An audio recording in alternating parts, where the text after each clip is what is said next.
بسم الله الرحمن الرحيم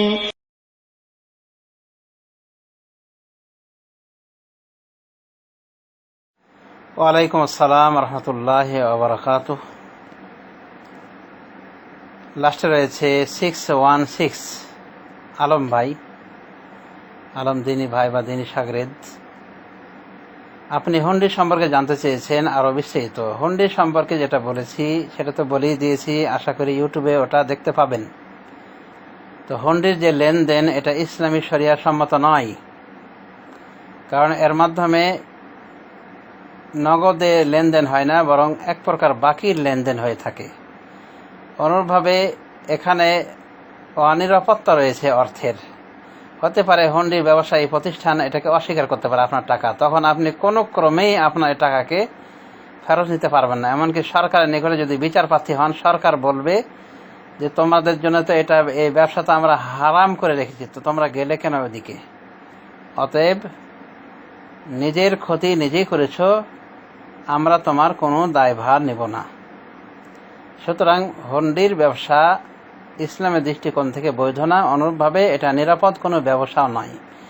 অল্প কিছু পয়সার বাঁচানোর জন্যে কেউ এই জাতীয় অবৈধ পন্থা অবলম্বন করবেন না। বেশি যে দিকটা হারাম সেটা হলো যে নগদে লেনদেন হয় না, বাকিতে লেনদেন হয়ে যায়। অর্থাৎ এখান থেকে কেউ পয়সা নিল, ওখান থেকে কেউ পয়সা দিল, এবং এখানে দেখা আছে যে কোনো লেখালেখি চুক্তি নাই, খসড়া নাই, কিছু নাই। ব্যাংকগুলি যেভাবে চেক দিয়ে থাকে, নির্ভরযোগ্য চেক, এরকম কিছু থাকে না, একবার নর্মালি লেনদেন হয়ে থাকে।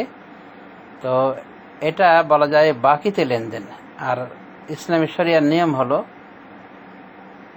যে বেশ কিছু বিষয়ে বাকি লেনদেন চলবে না, যেমন সোনা, রূপা ইত্যাদি লেনদেনের ক্ষেত্রে সোনার বিনিময়ে সোনা যদি খরিদ করা হয়, বাকি চলবে না, হাত বা হাত নিতে হবে, নগদানগদি নিতে হবে। অনুরূপে রূপার বিনিময়ে রূপা বা রূপার বিনিময়ে সোনা ইত্যাদি লেনদেন করতে গেলে অবশ্যই নগদে নগদে বিক্রি হতে হবে, বাকিতে লেনদেন চলবে না। এক সাহাবী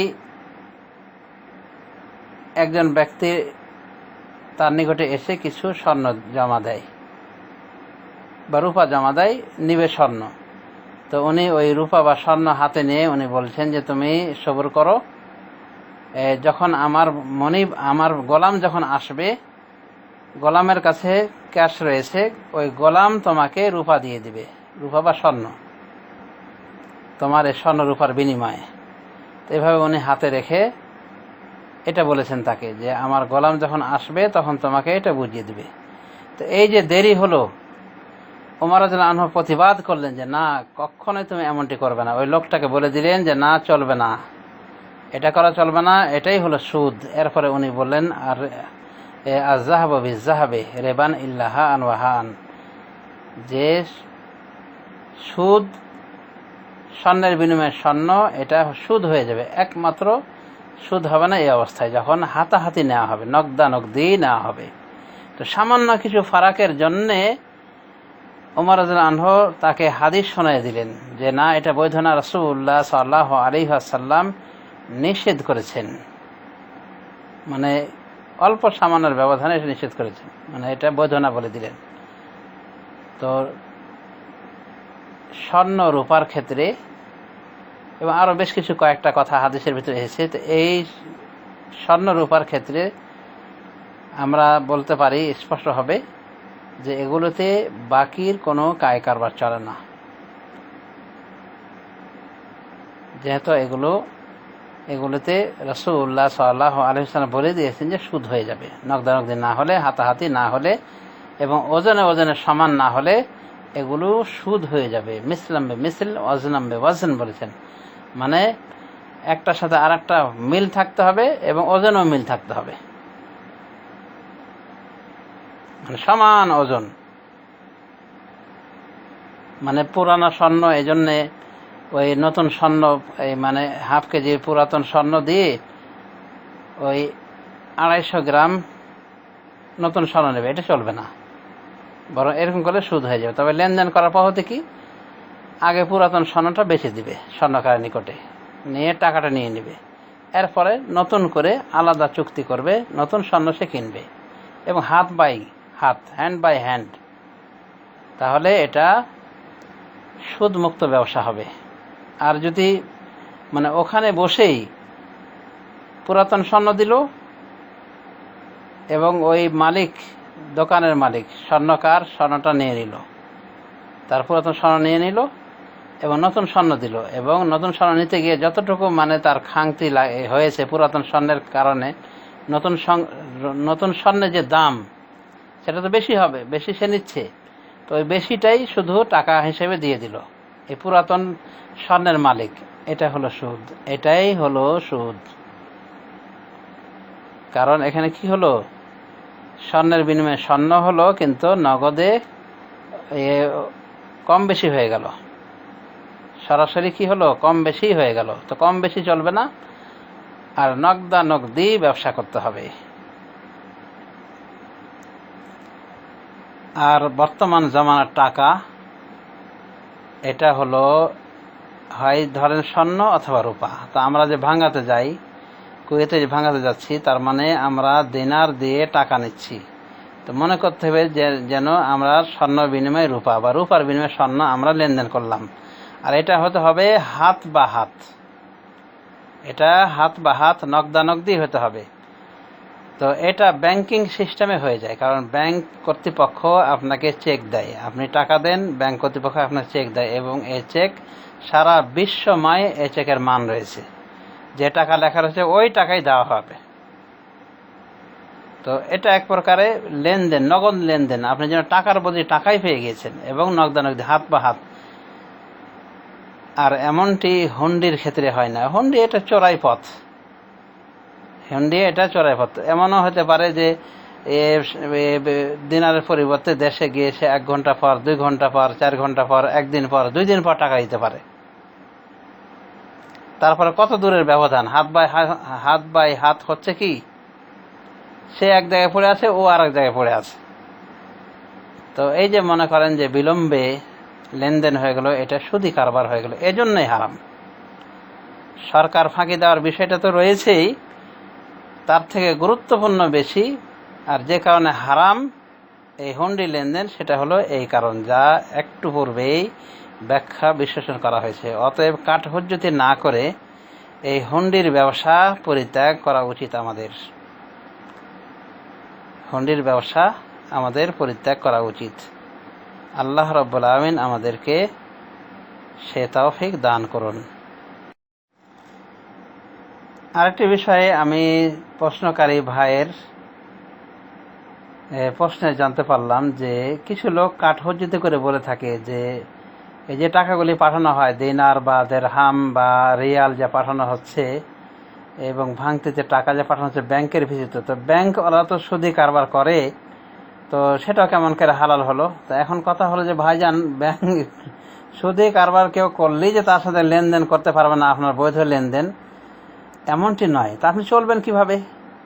তারপরে রাসূলুল্লাহ সাল্লাল্লাহু আলাইহি ওয়াসাল্লাম ইহুদিদের সাথে লেনদেন করেছেন, ব্যবসায়ী, অথচ ইহুদিরা চরম সুদখোর।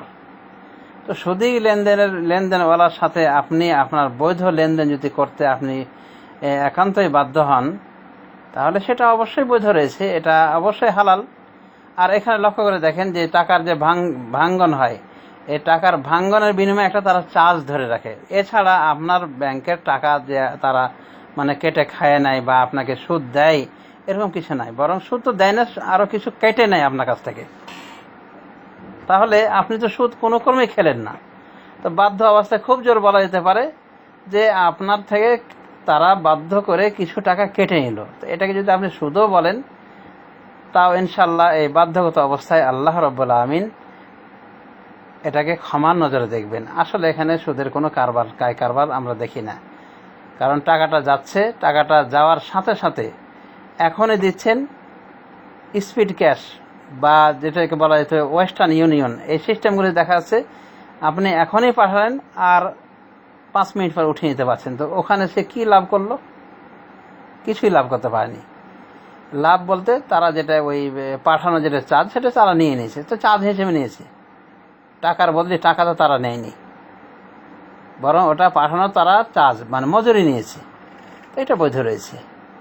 সুতরাং কাঠ হজ্জতি না করে, আলেমদের সাথে পাল্লা না দিয়ে, আলেমদের, যোগ্য আলেমদের, ভালো আলেমদের কথা শুনে তাদের কোরআন শরিয়া, কোরআন সুন্নাহ অনুযায়ী ব্যাখ্যা শুনে সে অনুযায়ী আমল করার চেষ্টা করবেন। হতভাগ্য হওয়ার লক্ষণ হলো যে কাঠ হজ্জতি করে ভালো ভালো আলেম ওলামাদের কথাকে এড়িয়ে চলা।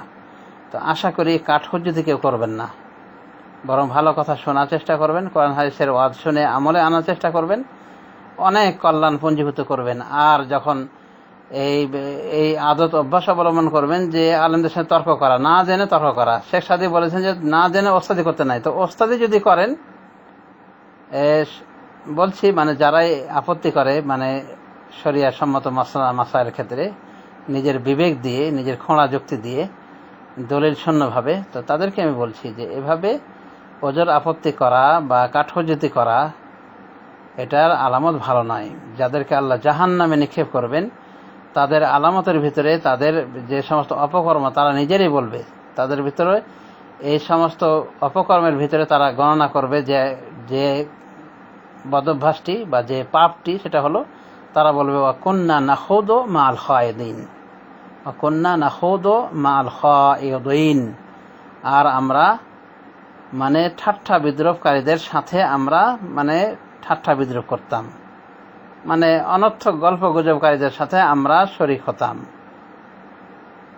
মানে অযথা বাহাস তর্ক, কুটতর্ক করা, এগুলো সব খাউজ ফিল বাতিলের ভিতরে অন্তর্ভুক্ত, মানে বাতিলের তর্ক বিতর্ক করা। তার মানে তারা বলবে যে আমরা বিতর্ককারীদের সাথে ছিলাম, মানে কাঠহজ্জতি করত, শরীয়তের কোনো কথা শুনলে মানত না, বরং আরো কাঠহজ্জতি করার চেষ্টা করত, শরিয়া সম্মত মাসআলাকে এড়িয়ে যাওয়ার চেষ্টা করত। তো এটা লক্ষণ ভালো নয়।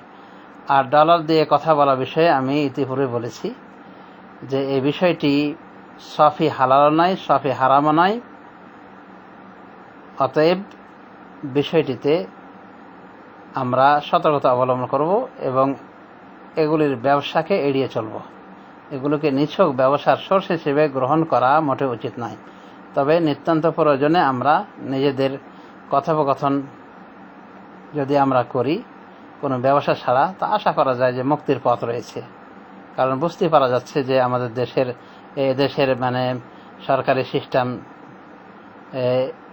এই বিষয়ে মানে কতটা মানে বলা যেতে পারে যে আদল ইনসাফ পূর্ণ, এটা আমরা বুঝতে পেরেছি। সুতরাং আল্লাহকে যথাসাধ্য ভয় করতে হবে এবং এই জাতীয় ব্যবসা না করে শুধুমাত্র এটাকে পারিবারিকভাবে বা প্রয়োজনে ইউজ করার ভিতরে সীমাবদ্ধ থাকাটাই আমাদের জন্য তুলনামূলক নিরাপদ। আল্লাহ রাব্বুল আলামিন আমাদের সবাইকে সঠিক বোঝার তৌফিক দান করুন। আমিন। ওয়া সাল্লাল্লাহু আলা নবিয়িনা মুহাম্মদ ওয়া আলা আলিহি ওয়া সাহবিহি আজমাইন।